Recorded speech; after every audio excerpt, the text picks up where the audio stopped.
Negotiable Instruments Law by Osemary Lozon and Kim Teo. Negotiable instruments are written contracts for the payment of money by its form, intended as a substitute for money and intended to pass from one hand to another, to give the holder in due course the right to hold the same and collect the sum due.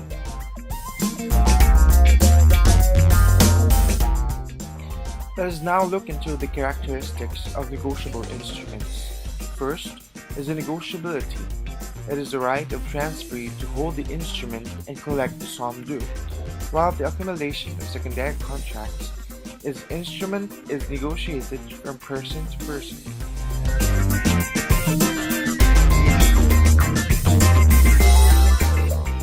Here are the differences between negotiable instruments and non-negotiable instruments.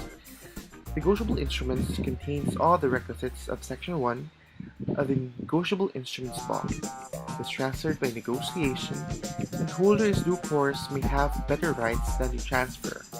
Prior parties warrants payment, and transferee have the right to recourse against the intermediate parties, while non-negotiable instruments does not contain all the requisites of Section 1, and it is transferred by assignment.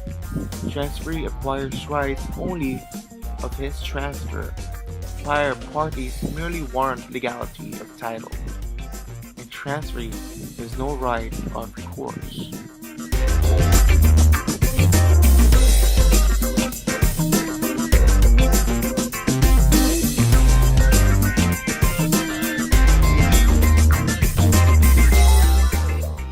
Promissory note, an unconditional promise to pay in writing made by one person to another, signed by the maker engaging to pay on demand or fixed determinable future time a sum certain in money to order or bearer.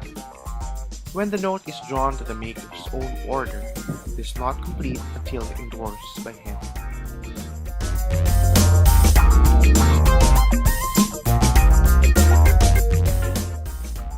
Bill of exchange, a conditional order in writing, addressed by one person to another, signed by the person giving it, requiring the person to whom it is addressed to pay on demand at a fixed or determinable future time a sum certain in money to order or to bear.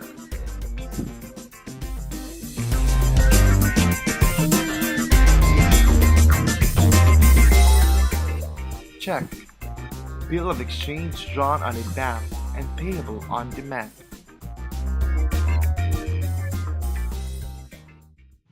Difference between promissory note and bill of exchange. For promissory note, a conditional promise that involves two parties and maker are primarily liable. There is only one presentment for payment. While on the other hand, bill of exchange, it is an unconditional order that involves three parties, though are only secondarily liable, and generally two presentment for acceptance and for payment.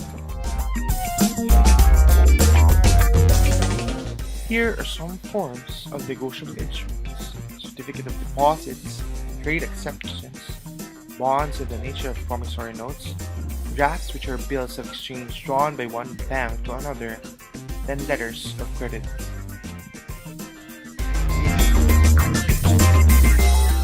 Trust receipt, a security transaction intended to aid in the financing of importers and retailers who do not have sufficient funds to finance their transaction and acquire credit except to use as collateral the merchandise imported.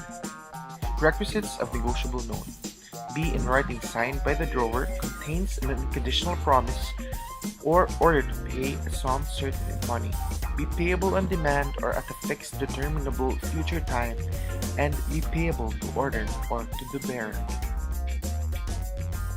Requisites of a negotiable bill: it must be in writing, signed by the drawer, contains an unconditional promise or order to pay a sum certain in money, be payable on demand or at a fixed determinable future time, be payable to order or to bearer. Be drawn, must be named or otherwise indicated with reasonable certainty. The banking law. Banking law covers the many state and federal regulations governing financial institutions. Attorneys who practice in this area of law handle everything from customer disputes and complaints against banks. Banks may choose to maintain in-house counsel for this purpose or to seek assistance from an independent law firm.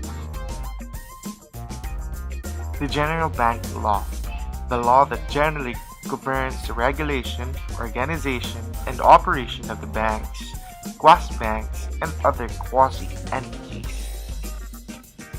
The SPV Act seeks to, among others, address the non-performing assets problems